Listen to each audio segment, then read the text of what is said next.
Uma das coisas que se discute muito, né, é o aparelho de pressão arterial que se pode ser utilizado no dia a dia, né?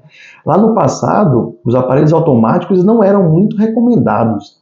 A gente usava bastante e ainda usa, né, o aparelho de consultório, aquele que mede ali milímetros de mercúrio e que é necessário um estetoscópio para fazer a ausculta da pressão arterial. Com o advento dos aparelhos automáticos, isso facilitou o trabalho dos médicos, sem dúvida alguma, e também dos pacientes, possibilitando que o paciente tenha um controle da pressão arterial em casa. Isso é fundamental no tratamento do paciente hipertenso.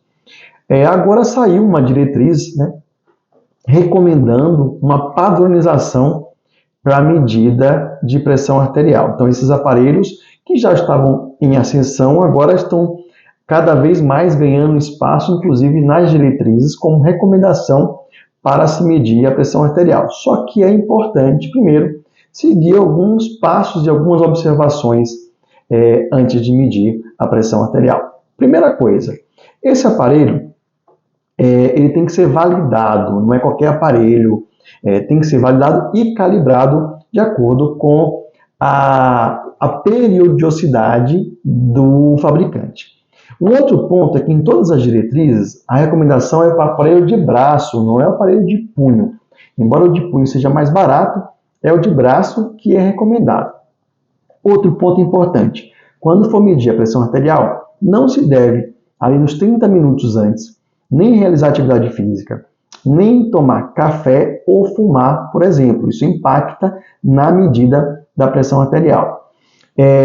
O paciente tem que estar confortável, com as costas apoiadas na cadeira, os pés apoiados, o braço apoiado numa superfície lisa. O manguito tem que ser adequado ao braço do paciente. Você pode verificar isso nas próprias medidas do seu aparelho. Braços mais grossos, por exemplo, precisam de um manguito maior e tem que ser isso de acordo com o tamanho do manguito, né?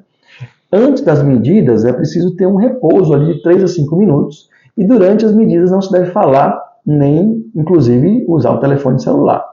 É necessário mais de uma medida, o recomendado são 2 medidas em intervalo de 30 segundos entre elas, e a média dessas medidas é que vai ser considerada a pressão arterial validada pelaquela medida. É importante lembrar, tá, que pacientes que têm arritmias, essas medidas no aparelho automático tendem a ser erradas, podem dar falsas interpretações no valor da pressão arterial. Isso porque esse aparelho automático ele mede pelo pulso, e esse pulso nos pacientes arrítmicos tende a estar alterado também. Então, não é que você não pode utilizar, mas pacientes que têm arritmia, há uma chance maior desses valores de pressão estarem alterados. Alguns aparelhos até acusam quando se tem a presença de arritmia, e aí esses dados não devem ser levados em consideração na hora de medir a pressão arterial. Mas o que eu chamo a atenção aqui são alguns pontos importantes, né? Primeiro que o advento desses aparelhos de pressão arterial automático vem ganhando cada vez mais espaço e é muito importante para o tratamento do hipertenso.